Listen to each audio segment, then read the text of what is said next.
উপদেষ্টা পরিষদের একটা অনানুষ্ঠানিক। ছাত্রদের নতুন রাজনৈতিক দলের আহ্বায়ক হিসেবে দায়িত্ব নেওয়ার কথা রয়েছে নাহিদ ইসলামের। এ অবস্থায় মঙ্গলবার তিনি অন্তর্বর্তী সরকারের তথ্য উপদেষ্টার পদ থেকে পদত্যাগ করেন।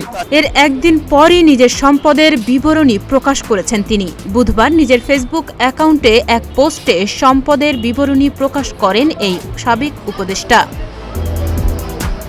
নাহিদ ইসলাম লেখেন, উপদেষ্টা হিসেবে যোগদানের আগে আমার কোনো ব্যাংক অ্যাকাউন্ট ছিল না। 21 আগস্ট উপদেষ্টা পদে দায়িত্ব পালনের জন্য সম্মানী গ্রহণের লক্ষ্যে সরকারিভাবে সোনালী ব্যাংকে একটি অ্যাকাউন্ট ওপেন করি।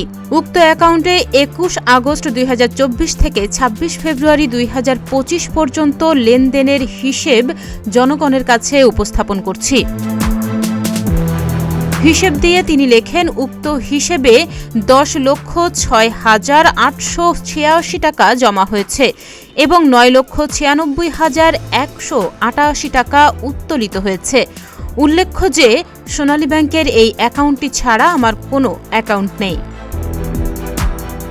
পরিবারের সম্পদের বিষয়ে তিনি লেখেন, উপদেষ্টা হিসেবে দায়িত্ব পালনকালীন আমার বা আমার পরিবারের কোনো সদস্যের নামে বাংলাদেশের কোথাও জমি বা ফ্ল্যাট নেই বা আমার পরিবার কর্তৃক ক্রয় করা হয়নি।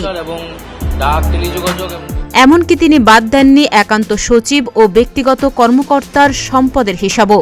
এ বিষয়ে তিনি লিখেছেন, আমার একান্ত সচিবের ইসলামী ব্যাংক বাংলাদেশের হিসেবে 36,028 টাকা রয়েছে। তিনি একান্ত সচিব হিসেবে দায়িত্ব নেওয়ার পর ওনার নিজের নামে বা ওনার পরিবারের কারো নামে বাংলাদেশের কোথাও কোনো সম্পত্তি ক্রয় করা হয়নি।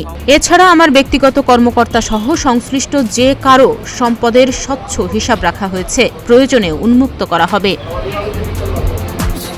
সবশেষে তিনি লেখেন, তথ্য অধিকার আইন 2009 অনুযায়ী বাংলাদেশের যে কোনো সরকারি দপ্তরে উক্ত তথ্য যাচাইযোগ্য। এই স্ট্যাটাসে তিনি সোনালী ব্যাংকের স্টেটমেন্টও যুক্ত করে দিয়েছেন। তাহনিয়া ইয়াসমিন, প্রতিদিনের বাংলাদেশ।